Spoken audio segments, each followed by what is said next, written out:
game week 24 and Arsenal capped it off with a victory, and it was a convincing victory, a 4-0 victory. I think one of the things that need to be noted is Arsenal were under immense pressure because of the fact in the last 3 games Arsenal have only got 2 points, which that being a loss to Man United and a draw with Liverpool and Nottingham Forest. So we wanted to know if Arsenal were or do have the mindset of champions to go to Ellen Road and respond, and they did respond. But firstly, Arteta had serious decisions to make, and that being said, he had to decide whether he was going to stick or twist with his captain Ødegaard, or he was going to have Kai Havertz in the centre of the park playing in the number 10. Arteta made a bold move by benching his captain and literally starting with the same two up front in the likes of Kai Havertz and Gyökeres. Now, when I mean 2 up front, obviously Kai Havertz was occupying just behind Gyökeres, but what you did see quite a lot of the time was the ball going into the box and going very direct into those two, as they are good aerial threats for Arsenal. I think that proved that Arteta isn't thinking with emotion. He's thinking with, how do we win the league and how do we win the match? I think a lot of the time, us as fans do seem to think Arteta can be emotionally driven.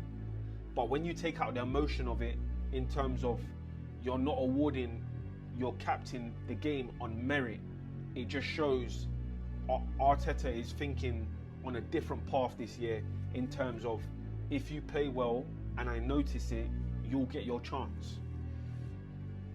Another person who I think had a standout game was Noni Madueke, called in last minute to replace Saka, who hobbled off in the warm-up with an injury. Hopefully it's not a long injury, but he stepped up to the plate and it seemed seamless. We didn't even notice that Saka wasn't playing, and that is credit to Noni. As I like to say, Noni is like a rough diamond. He hasn't necessarily got Saka's IQ, but what he does have is the directness to take it to every defender and get to the bar line and look for a cross. Completely different profiles, but it worked for this game. With that being said, does the partnership with Ødegaard, does the partnership with Gyökeres and Havertz worked? I think it worked in a way, as I said, it was more direct play and it causes chaos because the second balls were won and they were put out to the wingers off of crosses, and then they went for corners. A lot of people like to discredit the win at the same time, but let me just tell you this, a lot of people haven't gone to Ellen Road and got a victory. The likes of Man United, Liverpool and Chelsea, they found out how hard it was to go there and get a result. So let's not discredit going to that ground and getting a result. Leeds do hold their own at home.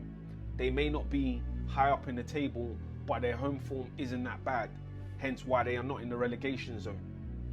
The reaction we saw from Ødegaard, our captain, the reaction that we saw from him was absolutely amazing, and that's exactly what you want from a professional. He came on, and not did he only have a good game, he was involved in the last 2 goals. He put the ball out wide to Martinelli for Martinelli to cut back in and put a cross in on his left, and then Gyökeres finished home. The second goal that he contributed to, which was Gabriel Jesus, he played it into the box. Gabriel Jesus brings it forwards, rolls it back, and then slots it into the bottom right corner, and it's a goal. Ødegaard, he does his talking with his feet. He didn't make noise even though he was on the bench. That's what you got to give credit to. In the modern day game, there's too much noise around the players throwing their arms up or throwing tantrums or letting it be known that they've been benched. Here's a guy who just responded with playing well on the pitch. So credit to Ødegaard. Now, does that merit him to start the next game. As I said, I think Arteta is in line with terms of tactics in how the team's set up. So I wouldn't be completely bothered with if I see Kai Havertz or Ødegaard. But what I would say is, I think what a good team would be for a low block is having Zubimendi sit out, have Declan Rice sit deeper, having Ødegaard on the 8, and having Kai Havertz as a 10.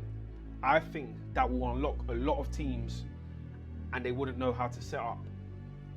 One of the people, which is one of my standout players this season, who seems to go unnoticed a lot of the time, is Calafiori.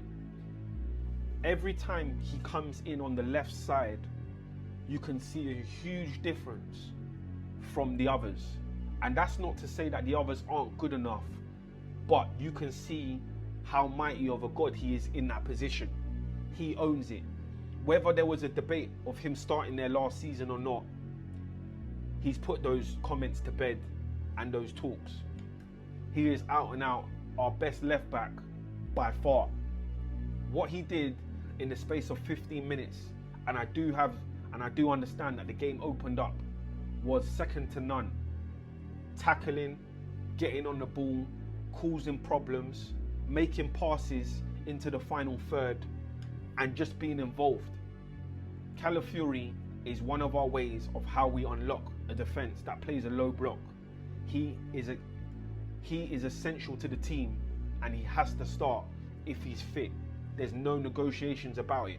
Now, what this means for Arsenal is, I'd say Arsenal are in control of their own destiny. So what we have to make sure we do is we carry on winning, and we're not caught up in the mayhem outside of the noise. Arsenal just need to carry on winning on the road and at the Emirates, and we'll deliver what we have to deliver at the end of the season. Our next game is Sunderland at home, which won't be an easy task, but the boys are well equipped to definitely come through that and make sure that we get the victory. That being said, we've got a game midweek against Chelsea, 3-2 up from Stamford Bridge in the Carabao Cup, and it will be lovely to see Arsenal in a final that they haven't made since before Wenger, and we haven't won that with Wenger. So it will be good to see Arsenal make it to Wembley and have a chance to play Man City or Newcastle in the final and get it over the line.